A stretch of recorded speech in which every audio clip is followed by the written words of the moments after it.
ఆమె ఒక కుమారుని కనును, తన ప్రజలను వారి పాపముల నుండి ఆయనని శక్తి నిన్ను కమ్ముకొను గనుక పుట్టబో శిశువు పరిశుద్ధుడై దేవుని కుమారుడనబడును. ప్రభు దాసురాలను, నీ మాట చెప్పున నాకు జరుగును గాక.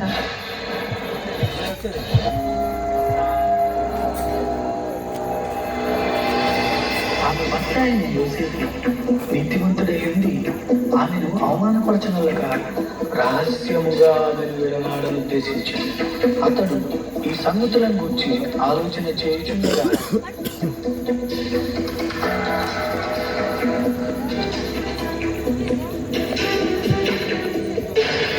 దావీదు కుమారుడైన యోసేపు, నీ భార్య అయిన మరియను చేర్చుకున్నటకు భయపడకుము. ఆమె గర్భము ధరించినది పరిశుద్ధాత్మ వలన కలిగినది. ఆమె ఒక కుమారుని కనును, తన ప్రజలను వారి పాపముల నుండి ఆయనే రక్షించును గనుక ఆయనకు యేసు అను పేరు పెట్టుదు. యోసేపు నిద్ర మేలుకుని ప్రభువు దూత తనకు ఆజ్ఞాపించిన ప్రకారం చేసి తన భార్యను చేర్చుకుని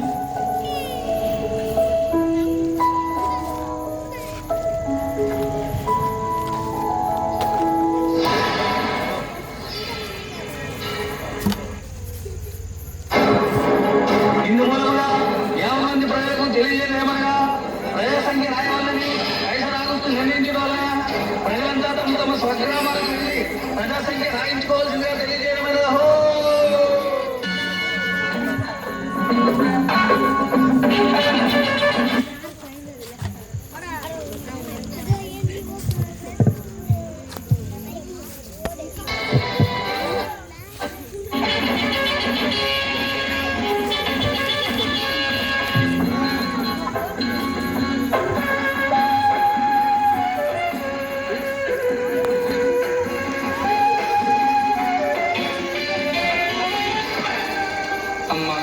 నా భార్య నుండి చేరాలి, మీ ఇంట్లో కొంచెం స్థలం ఇస్తారా?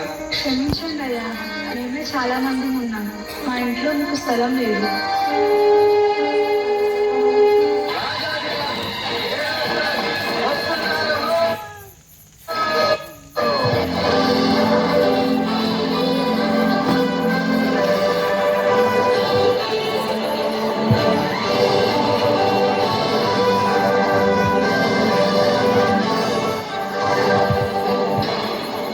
రాజైన హేరోదు దినములలో యూదా దేశపు బెత్లెహేములో యేసు పుట్టిన పిమ్మట ఇదిగో తూర్పు దేశ జ్ఞానులు యెరూషలేముకు వచ్చి, యూదుల రాజుగా పుట్టినవాడు ఎక్కడా?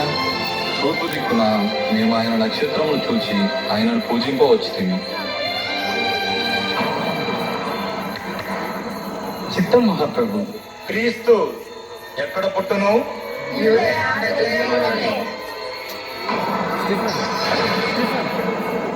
సరే, మీరు వెళ్ళి ఆ శిశువు విషయమై జాగ్రత్తగా తెలుసుకొనగానే నేను వచ్చి ఆయనను పూజించినట్లు నాకు వర్తమానము తండి.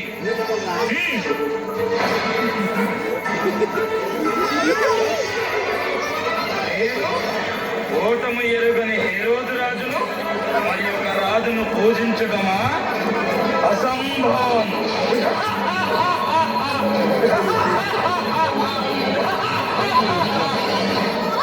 ఆ దేశంలో కొందరు గొర్రెల కాపరులు పొలంలో ఉండి రాత్రి వేళ తమ మందను కాచుకొని చుండగా, ఈసారి సరిపడుతుందా? ఈసారికి గొర్రెలకు చేత ఏట్రా మళ్ళీ ఈరేసా? ఏం చెప్పండి మళ్ళీసా? ఈసారికి మనల్ని కాసుకోవడం కొంత బాగా ఉంటే గొర్రెలు కూడా కాయలేంట్రా. భయపడకుడి, ఇదిగో ప్రజలందరికీ కలుగబో మహా సంతోషకరమైన సువర్తమానము నేను నీకు తెలియజేయుచున్నాను. దావీదు పట్టణమందు నేడు రక్షకుడు మీ కొరకు పుట్టి ఉన్నాడు. ఈయన ప్రభు అయిన క్రీస్తు. దానికిదే మీ తానవాడు. ఒక శిశువు కొత్త గుడ్డలతో చుట్టబడి ఒక తొట్టిలో పండుకొని ఉండుట మీరు చూచెదరు.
మిత్రులారా, చీకటి లోకంలో పాపమనే బంధకాలతో అపవాది చేతుల్లో బందీలుగా ఉన్న ప్రతి మానవుని రక్షించుటకు దేవాతి దేవుడు ఈ లోకానికి ఎన్నో గ్రహాలు, ఖండాలు, దేశాలు దాటుకుంటూ పాపంలో కూరుకుపోయిన నిన్ను రక్షించడానికి తన ఏకైక ప్రియ కుమారుడైన యేసయ్యను మానవునిగా ఈ భూమిపై నీ కొరకు పంపాడు. నిజ క్రిస్మస్ ఆనందం విందు వినోదాల్లో లేదు, కానీ నీ హృదయంలో క్రీస్తు ఉండటమే నిజమైన క్రిస్మస్. ఈ నిజ క్రిస్మస్ ఆనందం దయచేసి ఇప్పుడు వరకు యేసు ప్రభు పుట్టి గురించిన కొంత చిన్న స్కిట్ చూశారు. ఒకటి వాక్యం వింటాము. యేసు ప్రభు ఈ లోకానికి ఎట్లా వచ్చినాడు అనేది కొంత సువార్త వాక్యం వింటాం. 2 నిమిషాలు యేసు ప్రభు యొక్క వాక్యం వినడానికి ప్రయత్నం చేస్తాము. ఎవరు